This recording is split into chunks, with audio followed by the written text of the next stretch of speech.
Hello, fellow people of the world that I may know and not know. So, today's Photoshop tutorial. I'm not starting off with the most basic today, but it's something dealt with layering. Now, I recently did a smudge thing on a signature I made, or a tag, whatever you want to call it, on those forums and whatnot, with Pokemon. Now you see, you have all these smudges and the text and the render and everything, but you need to know how to layer them out so it makes sense and everything. So yeah. So first thing you always have the background layer, which you leave it on the bottom. So I had smudge layer, so I had smudge layer 1. As you might see a difference when I undo it. So when I mean invisible it, I don't know, but layer 3 is the main smudge layer that I have over here. And well, it's the first layer of smudging. So basically, I took a brush, I just did a bunch of lines, did 2 different colors, the dark navy blue and the red, and I started smudging them out. Now that was the first layer, but then I duplicated the layer on the second one, but I put it above it, because you don't want to put it under it. If you put it under it, you won't see a big difference, or any difference at all. And I put it to lighten color. Well, why is it, wait, what? Okay, but anyways, when you change the layer mode, it does affect the light. So I'll give you examples. You can see the differences that they can deal, and I use lighter color. They all have different examples. So where's my lighter color? Oh, there we go. And it brings out the color more strong and standard. Now next thing, I have these little dots and stars. I don't remember what they were called, but god damn it, you don't wanna put this under the smudge layer, because then it's not really visible anymore and it ruins the concept.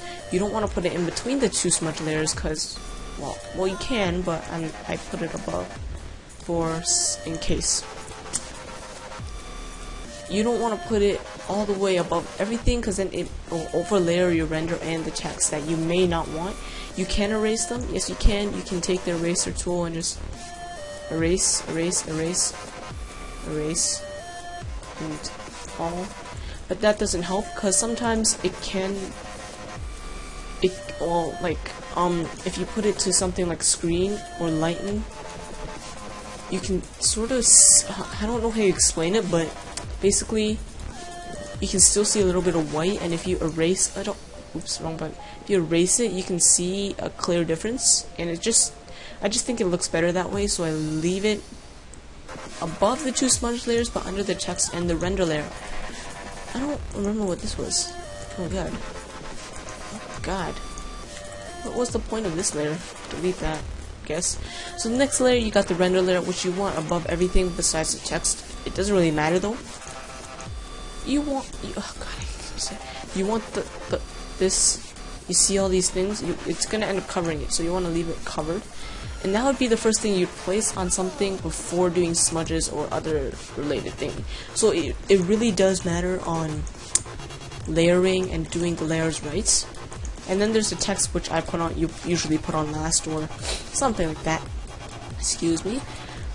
But you want it to overlay above everything else and have everything that's like on the background and plain in the back on the bottom, because you don't want the text to not be visible. You don't want it to be like this. That looks extremely crappy and unprofessional. So you want to put it above. So that was my rant or tutorial on layering.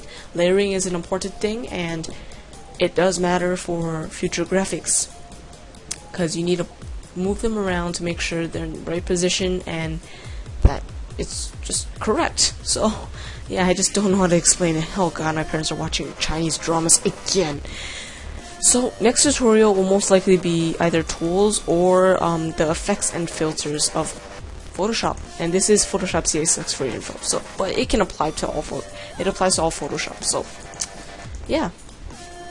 So give that like button a lot of love. Give that subscribe button a lot of love, because I'm 9 subscribers off 100 subscribers, and I'm almost at 1,000 plus views, which is incredible. 2 months. It's really impressive. So hope you guys enjoyed and you learned something new, or this tutorial sort of helped you. Sorry it wasn't a very thorough or explaining advantage tutorial, but I'm just saying, move your layers around to make sure they're in the right position and that it looks professional and correct before publishing it onto the internet or something like that. And make sure you always save it as a PSD in case you ever make mistakes and you closed it so you can fix it.